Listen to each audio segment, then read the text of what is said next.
everybody, this is Lee with Creative2xmom, and in today's video we are going to be talking about summer school. So welcome to my channel. My name is Lee and this is Creative2xmom. This channel is all about parenting, homeschooling, really good books, and thriving in the day-to-day. And if you're looking for the perfect homeschool, well, this isn't it. But if you are looking for a homeschool family that is learning and growing every day and just want to share our trials and our triumphs with you, well then welcome. I hope you will hit that subscription button down below. Today's video is part of a collaboration that is being hosted by Mommy and Mia Homeschool Chronicles. I'm going to link her channel as well as the playlist in the description box. Make sure that you check out that description box because I always have lots of links down there and I hope that you will find some of them useful. Today's topic is about homeschooling in the summer, or as I already mentioned, summer school. I typically do not do a real heavy summer school schedule. We follow the traditional calendar along with our charter school and do some light lessons in the summer.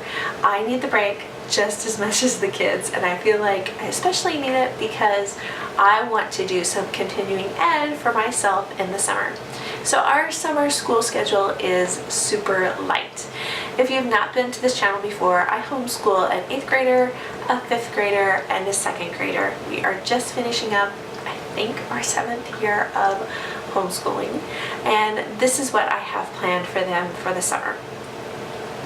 Starting with my 2nd grader, we didn't get quite as much math done this year as I would have liked. We did okay, and I'm not typically the mom that says you have to finish every page. However, with math, I'm always afraid that there is going to be gaps in the math education.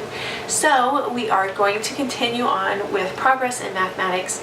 He is 7, so he's a young 2nd grader, and he's working on finishing up the 3rd grade book. I think he only has like 2 chapters left, but in these early years especially, I like them to finish. Now when they hit about 5th or 6th grade, I understand not finishing every lesson, but in these early years, I like to see it get all done. So he's going to be working on his math, finishing that up. If we do math, I have told the kids about a math lesson a day. He should finish probably mid-July and then still have a good month of no math before we go back in the fall. So that's kind of my compromise. I have a book list that I'm also reading or working on for him. My kids read a lot, especially my younger two.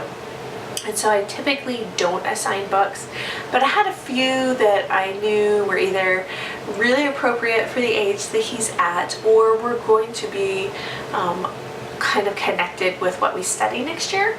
So I picked out about 5 or 6 books for him to read over the summer, and I'm going to be talking more about those as the month goes on. So if you're interested, make sure you hit that subscription button. I'm going to be releasing book lists for summer reading for all 3 kids, so watch out for those. So besides math and reading, which I feel like are the 2 super cornerstone things that we will be focusing on over the summer, my younger 2 are also going to be working on their typing. Now my older son has done some online classes, he's done some charter school classes where he's had to prepare reports before, so he's not a super proficient typer, but he's definitely had more experience than these younger 2. And so I'm going to be setting up accounts for them. The 2 programs that I recommend are Dance Mat Typing, which is super fun. I love it because it's got great characters and music and everything, and Typing Club. I prepared a video about typing lessons probably 2 or 3 years ago, so I will link that down below, and it mentioned the resources that I've used before. I'm not sure where I'm going to start him. I would like to start him with Dance Mat Typing just because I think it's fun, but he may want to do Typing Club, so we'll see. That is kind of an extra add-on that I would like to see him do 4 times a week because I think it's really good to get the practice, but my main focus is going to be on the math and the reading. Same thing with my 5th going into 6th grader. She's going to work on progress in mathematics. I am not sure how far I'm going to have her go in this because even if she did 4 lessons a week all summer, she still would not finish. There's just too many lessons in a book for that to be possible. So probably she will get up to the last 2 chapters she won't finish. Again, with her, I have a reading list that I'm working on, and hers focuses a lot on just good topics. Not so much tied in with what we're studying next year, but good topics, good conversation, good things to discuss with mom and dad. And that she, of course, also will be working on her typing over the summer. For my 8th grader, the biggest thing that I have him working on is his math. He's been doing teaching textbooks since about February. And again, he will not finish before school starts, but I want him to stay in that rhythm of practicing his algebra. So again, 3 to 4 lessons a week. We have a lot of traveling and fun things planned for the summer, so I don't expect him to do math every day. But I would like to see him keep up his skills, keep learning, keep growing in that area in preparation for high school. And I have also a shorter reading list prepared for him because his books are a lot tougher going into high school, and I have a few things that I'd like to have him read that as he has the time, he can really digest them over the summer instead of having the pressure of the homeschool year and you got to get it done and you got to have a paper written, that sort of thing. I like to him to kind of be able to investigate a couple of these books over the summer where he has the time to really think through them. And other than that, we're just going to do fun stuff. Like I said, I am not a year-round homeschooler, so we're going to pull out our chalk pastels. We're going to take some art lessons. We're going to play a lot of games. We have been learning flags of the world. We're going to keep doing that.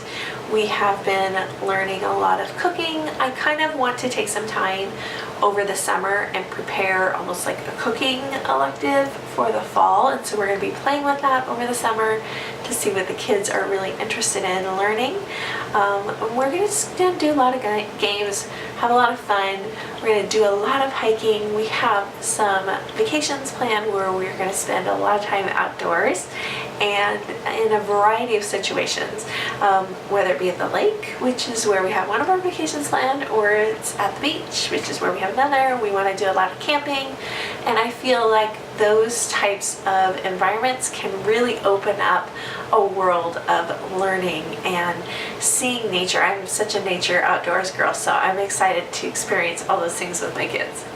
So those are the things that we have planned for our homeschool summer school this year. It changes every year, but our focus this year is really on sticking with this math, and for my younger two, getting some typing practice in. I think that that's going to become more and more important, especially for the one that's going into 6th grade. Leave me a comment down below and let me know, do you year-round homeschool, or do you do some sort of summer school type curriculum? And if you do, leave me some suggestions as well. Don't forget to check out that description box below for the playlist and some other resources that I will link there for you. I hope you guys enjoyed this one, and we'll see you next time. Bye guys.